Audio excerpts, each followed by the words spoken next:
30 days. That's all it took for years of carefully constructed narrative to collapse under the weight of its own contradictions. For Meghan Markle, this month will go down in history as the moment when damage control stopped working, when the lies became too numerous to track, and when even her most devoted supporters started asking uncomfortable questions. This wasn't a single scandal that could be spun away or a misunderstanding that could be clarified.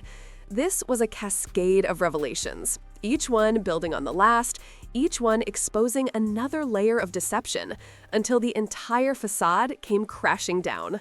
Welcome to the month that changed everything, where every attempt to manage the crisis only made it worse, and where the truth finally caught up with someone who'd spent years outrunning it.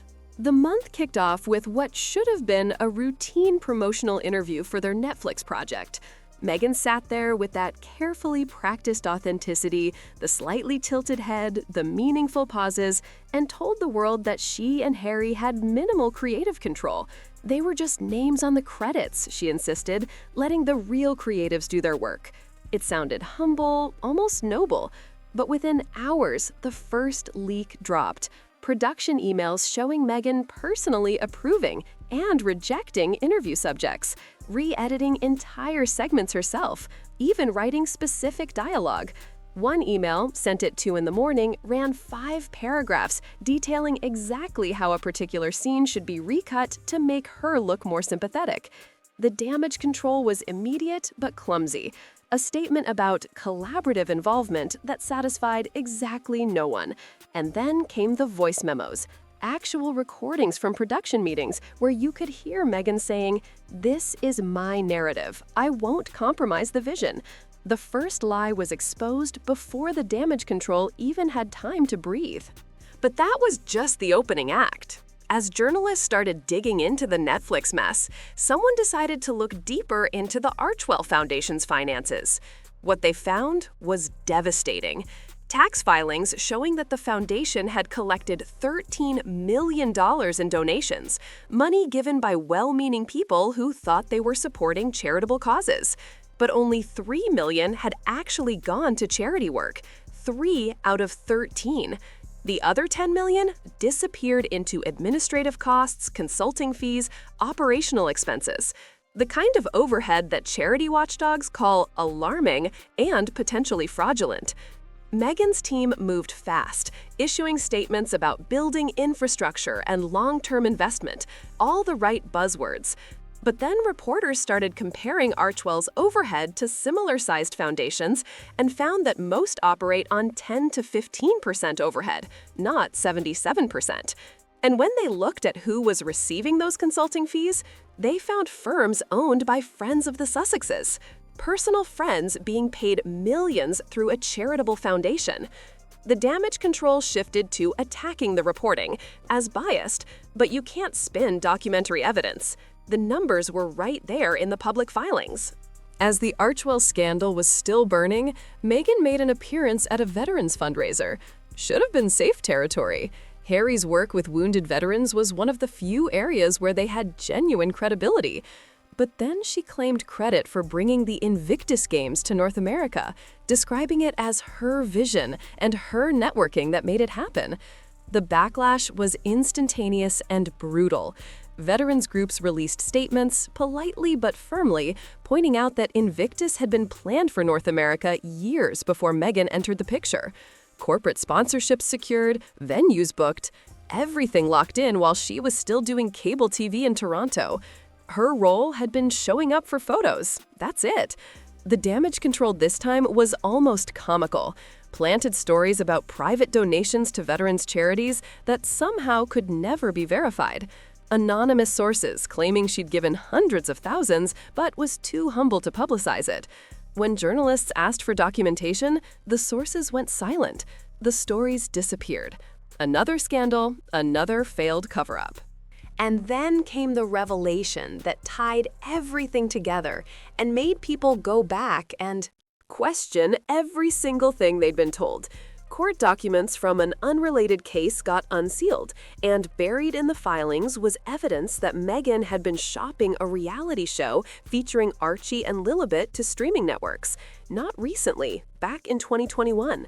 while she was suing tabloids for invasion of privacy, while she was giving speeches about protecting her children from the spotlight, while she was positioning herself as a crusader for childhood privacy, she'd been pitching an intimate family show with unprecedented access to the Sussex household. The pitch deck was professional, detailed, expensive, mock-ups, taglines, marketing strategies, everything you'd need to sell childhood exposure for profit. Netflix had apparently offered $20 million, and she'd only turned it down because Harry refused to participate. Not because it was morally wrong to commercialize their children, just because she couldn't get her husband's agreement. The hypocrisy was so staggering that even sympathetic outlets couldn't defend it. The damage control was the most desperate yet, lawyers claiming it was just exploratory, never serious, taken out of context. But how do you take a professional pitch deck out of context? What made the month so devastating wasn't just the individual scandals. It was the pattern that emerged when you laid them all out chronologically. Lie, get caught, issue vague denial, plant counter-stories, attack the messengers, repeat. The Markle method in all its transparent glory. And when the lies started coming weekly, then daily, the public began seeing the machinery. The manipulation became obvious. Royal commentators started using the phrase "death by 1,000 cuts." Not one catastrophic scandal, but a relentless accumulation of smaller lies that eroded every last shred of credibility. Each new revelation made people go back and question everything else. If she lied about this, what else? If the damage control failed here, what other spin have we been accepting without scrutiny? The doubt spread like a virus. Behind the scenes, the consequences cascaded in ways that must have felt like the walls closing in. Netflix started re-evaluating their relationship, according to multiple sources inside the company. Not canceling outright, that would be too dramatic and invite lawsuits. Just quietly letting deals expire without renewal. Spotify had already cut ties after the podcast fiasco. Now WME, the Hollywood super agency that had signed Meghan with such fanfare, was reportedly in crisis meetings. Some agents arguing they needed to drop her before the association became toxic. Others saying they were contractually stuck. But nobody claiming things were going well or that this was salvageable. The damage control had failed so spectacularly that even the damage controllers were looking for exits. The polling data told a story that couldn't be spun away. YouGov numbers showing Meghan's favorability had cratered to 18%, lower than Prince Andrew, lower than politicians caught in corruption scandals. And this wasn't just in the UK, where maybe you could claim royal bias. Even in the United States, her supposed safe haven, more Americans viewed her unfavorably than favorably. The shift happened fast, but decisively. The month of scandals had done what years of negative coverage couldn't. It had turned even moderate supporters against her. Because you can defend someone against attacks, but you can't defend someone against their own documented lies. The palace reaction was its own kind of devastating. They didn't issue angry statements or defensive rebuttals. They just let the truth speak for itself. When Meghan's team claimed something, palace sources would quietly provide contradicting documents to trusted journalists. Not dramatic leaks, just factual corrections with evidence attached. When the Invictus lies hit, the foundation's own documents mysteriously found their way to reporters. When Netflix claims emerged, production emails appeared. The palace wasn't fighting publicly. They were providing ammunition for others to do the fighting. And it was brutally effective because they had the one thing Meghan didn't: documentary proof that their version was accurate. The media landscape shifted in ways that felt permanent. Outlets that had been reliably sympathetic for years started running critical pieces. Not opinion columns, investigative reports with sources and documentation. The dam had broken. Journalists who'd been accused of racism for questioning Meghan could now point to hard evidence and say, this isn't bias, this is fact-finding. When you have leaked emails, unsealed court documents, and public financial filings, you can't cry conspiracy. The evidence is too concrete, the contradictions too obvious. People magazine, which had run countless positive Meghan stories, published an article questioning her privacy claims. The Atlantic ran analysis on the commercialization of childhood. The New York Times did a deep dive on the contradiction between public statements and private actions. The mainstream media had reached its tipping point. Inside the Montecito mansion, sources described increasing chaos, arguments about strategy, paranoia about who was leaking what, Harry reportedly discovering things along with the public, the reality show pitch, the exaggerated Invictus claims, the financial mess at Archewell. Friends described him as devastated in a way that went beyond bad press. He was questioning everything. The move to California, the break with his family, the entire trajectory of the past 5 years. And the marriage was under strain that people close to the situation described as unprecedented. The damage control had completely failed, and the pressure was building with no relief valve in sight. The Commonwealth reaction added international dimension to the scandal. Palace officials had been on calls with Commonwealth leaders, not gossiping, but providing factual briefings. Here's what actually happened. Here are the documents. Make your own judgment. And Commonwealth leaders from diverse backgrounds watched this unfold and reached their own conclusions. The woman who'd positioned herself as a modernizing force for the crown had instead become a cautionary tale about narcissism and commercial exploitation. Commonwealth support for the traditional monarchy actually strengthened during the scandals, the exact opposite of what the Sussex strategy had intended. Former staffers started talking, carefully and anonymously, but consistently enough to form a pattern. Stories about a workplace culture focused entirely on optics with no substance, meetings about meetings, strategies about strategies, brand development sessions that went nowhere, but no actual charitable work beyond photo ops. Netflix crew members describing chaos and micromanagement, Meghan changing her mind daily, loving something Monday, hating it Wednesday, then doing interviews about empowering creatives. The cognitive dissonance was staggering. These accounts, even anonymous, fit perfectly with the documented lies. They suggested the month of scandals wasn't an aberration. It was standard operating procedure finally getting exposed.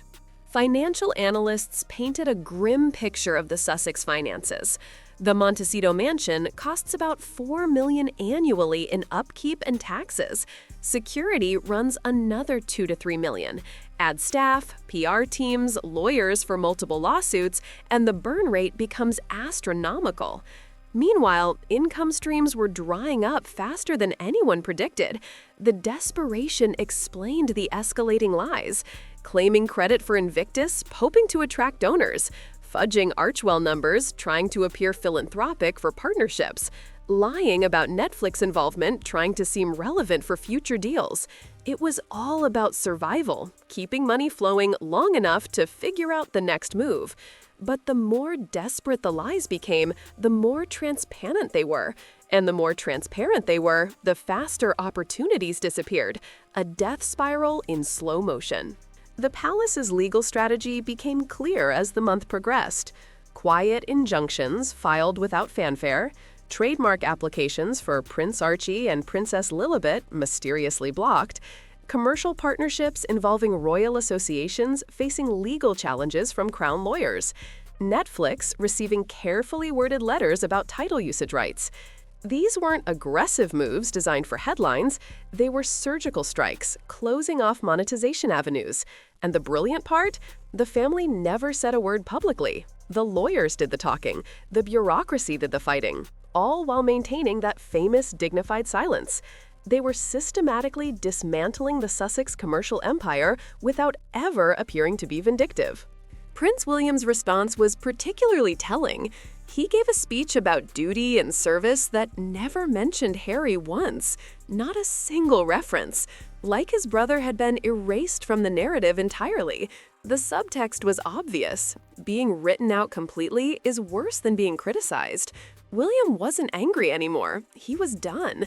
And that finality, that acceptance that reconciliation wasn't coming, somehow felt more devastating than any public feud could have been.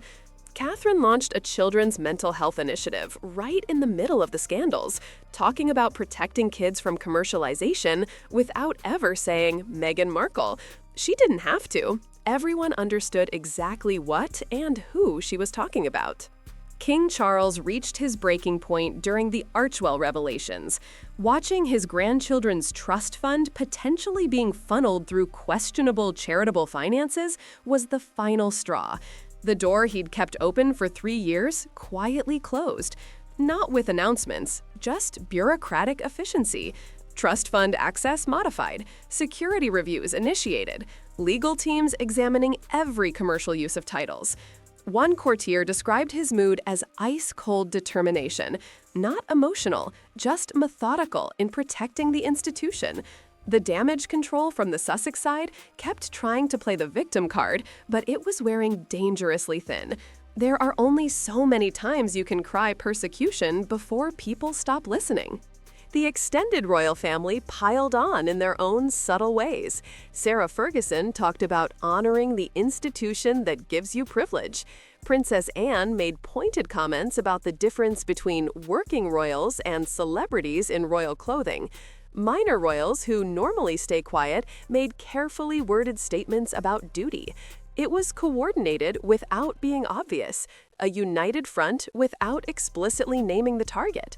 The message: you left, you attacked us, now you're alone. We're moving on without you, and we're doing just fine, actually. The documentary timing was masterful.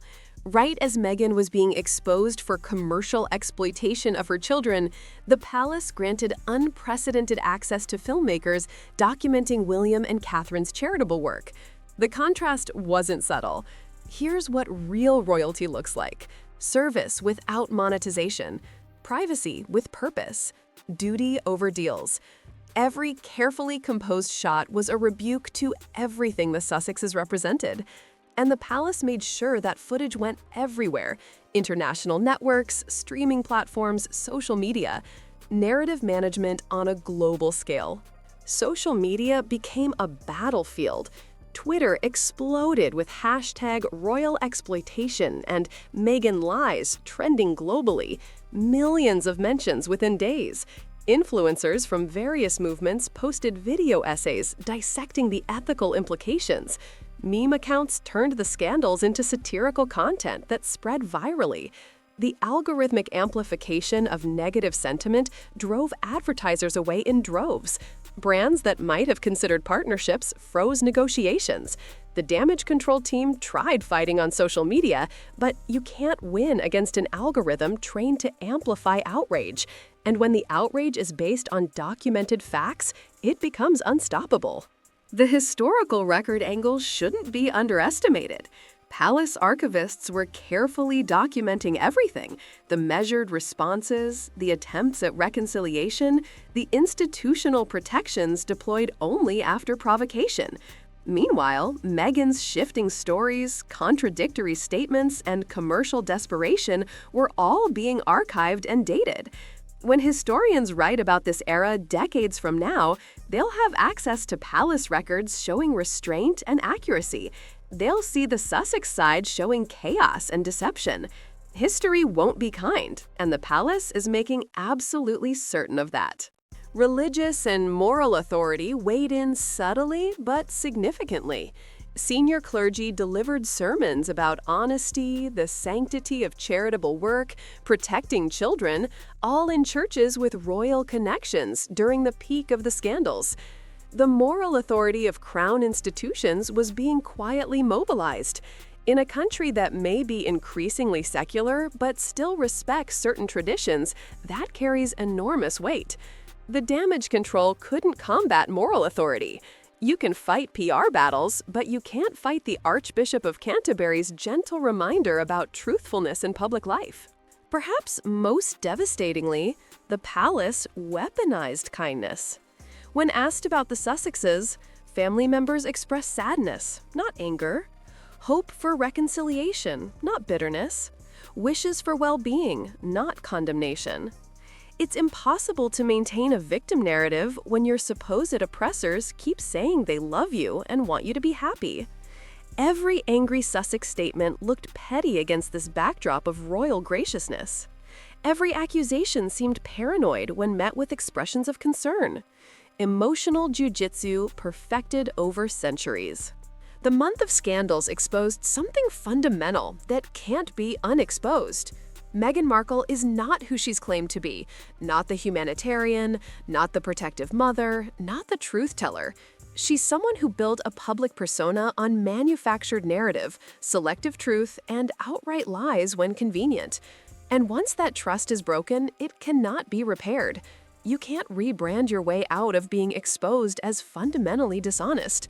The damage is permanent. The lies are documented. The damage control has failed at every turn. And the world watched it all unfold in real time, scandal by scandal, failed excuse by failed excuse, until there was nothing left but the uncomfortable truth that had been there all along. This wasn't a bad month. It was the month when years of deception finally caught up, and there's no coming back from that. Corporate partners learned hard lessons watching this unfold. Brands that had considered Sussex partnerships saw exactly what happens when you align with someone whose credibility evaporates overnight. The risk calculus changed fundamentally. Even if future opportunities emerged, the month of scandals demonstrated that Meghan's word means nothing. Contracts mean nothing when she'll say whatever serves her interests in that moment.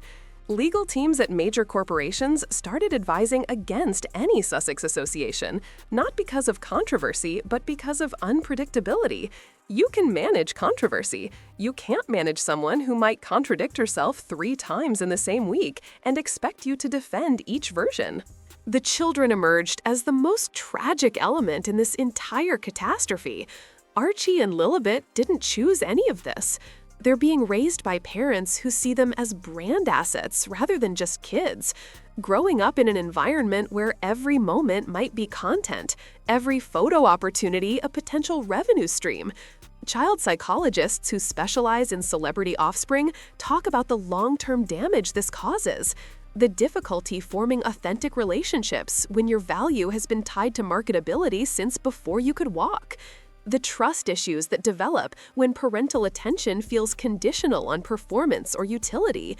The Sussexes claimed they left royal life to protect their children. The month of scandals exposed that protection was never the goal. Control of the exploitation was. The Sussex Squad, Meghan's devoted online fan base, fractured during this month in ways that might be permanent. Even the most dedicated supporters struggled to defend a professional pitch deck for a children's reality show while simultaneously defending lawsuits about privacy invasion. The cognitive dissonance became too much.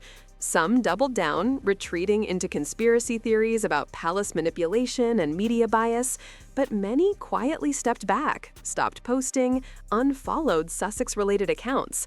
When you've spent years defending someone online, invested emotional energy in their narrative, discovering it was built on lies feels personal, like you've been used. The squad's diminishment wasn't dramatic, it was erosive. People just slowly stopped believing, stopped defending, stopped caring. The diplomatic fallout extended beyond the Commonwealth into international relationships that rely on British royal soft power. When members of the royal family visit foreign nations, they're representing centuries of continuity and stability. The Sussexes were trying to position themselves as alternative ambassadors, modern royals for a modern age. But this month demonstrated they represent chaos, commercial desperation, and documented dishonesty. Foreign governments don't want that association. Diplomatic channels quietly but firmly communicated that Sussex involvement in any official capacity would not be welcome. No formal announcements, just scheduling conflicts and polite redirects. The door isn't just closed, it's sealed, and the building has been condemned. The timing of revelations seemed almost orchestrated to maximize damage, though investigative journalists insist each story developed independently. The Netflix mess broke first, getting people to question credibility. Then Archewell finances, showing a pattern of dishonesty about money. Then Invictus lies, proving she'd lie even about things easily disproven. Finally, the reality show pitch, tying it all together and retroactively contaminating every privacy claim she'd ever made. Each scandal built on the last, creating a crescendo of disbelief that even the best damage control couldn't have managed. And the Sussex team's attempts just made it worse. Contradictory statements, shifting defenses, attacking messengers instead of addressing substance. Hollywood insiders started sharing stories they'd kept quiet for years. Not on the record, but consistently enough to paint a picture. Meghan burning bridges with directors who didn't cast her. Dropping friends the moment they couldn't advance her career. The calculation behind every relationship, every photo, every public appearance. None of it was new information to people who'd worked with her, but the month of scandals gave them permission to share what they'd observed. The palace had been too polite to say it, but Hollywood has less restraint. And when multiple sources independently describe the same patterns of behavior, it stops being gossip and starts being character testimony. The legal exposure from this month might haunt the Sussexes for years. Every lie that's been documented, every contradictory statement that's been archived, it all becomes potential evidence in future litigation. If the palace decides to pursue title restrictions, they have mountains of proof about commercial exploitation. If Netflix or Spotify want to sue for breach of contract or misrepresentation, they have documented lies about involvement and control. Even the Archewell Foundation could face legal scrutiny from tax authorities or donors who feel misled. The month didn't just damage reputation, it created legal vulnerabilities that could tie them up in courts for decades. Behind every failed damage control attempt was a fundamental misunderstanding of how modern media works. The Sussex team seemed to think they could still control narratives the way you could in the pre-internet age. Issue a statement, plant a counter-story, wait for the news cycle to move on. But when leaked emails are publicly available, when court documents can be shared instantly on social media, when fact-checkers can verify claims in real time, you can't just spin your way out. The evidence persists, the contradictions accumulate. The internet has infinite memory and zero patience for documented liars. The damage control playbook they were using was designed for a media environment that no longer exists. The irony of timing wasn't lost on observers. All of this happened while Harry was literally writing a book called Spare about his victim narrative and need for privacy, while they were producing content about media ethics and responsible journalism, while Meghan was giving speeches about women's empowerment and authenticity. The gap between what they preached and what they practiced became a chasm so wide that even sympathizers couldn't bridge it. Hypocrisy at that scale doesn't get forgiven. It gets referenced in every future discussion as proof that nothing they say can be trusted. The month of scandals will likely be studied in PR courses as a perfect example of how not to handle a crisis. Every instinct the Sussex team followed made things worse. Deflecting instead of admitting, attacking instead of apologizing, creating new lies to cover old ones, claiming victimhood instead of accepting accountability. If they'd come clean on day one about any of it, they might have survived. People forgive mistakes. They don't forgive patterns of calculated deception. The damage control failed not because the PR team was incompetent, but because the clients were unmanageable and the underlying facts were indefensible. As the month drew to a close, the question wasn't whether this could be recovered from. Clearly it couldn't. The question was how much worse it would get before hitting bottom. Financial pressure mounting, marriage strain increasing, legal threats multiplying, public opinion hardening into permanent disgust, every support structure crumbling, and no obvious path forward that doesn't involve either complete capitulation to palace terms or total retreat from public life. The scandals expose the lies, the damage control failures expose the desperation, and the whole world watched a masterclass in how someone destroys themselves when they refuse to stop lying even after they've already been caught. That's the legacy of this month, not just what was revealed, but how spectacularly the cover-up failed, proving that in the digital age, the truth always wins eventually. You just can't lie fast enough anymore.